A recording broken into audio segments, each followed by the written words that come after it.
در قسمت پاورها، پاوری که در هایکواد 41 استفاده میشه در مود مونو 1 عدد و با کد F71CA هستش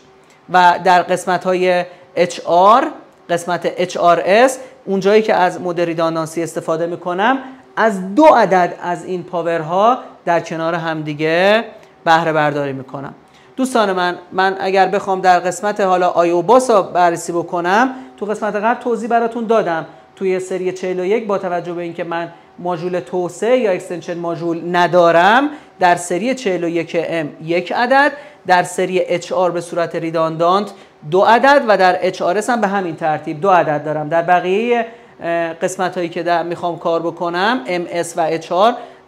عرضم به حضور شما MS ها اونایی که به صورت مونو هست از 1 ماژول آیوباس استفاده میکنم. به همین ترتیب ماکسیموم کارت هایی که قبلا هم بهش اشاره کردم توی قسمت M نهایتا میتونم از 13 تا، در قسمت HR از 7 به اضافه 6 که در نهایت کارت آخر دیگه فاقد ریداندانسی خواهد بود. به همین ترتیب HRS هم همین داستان را فالو میکنه. قسمت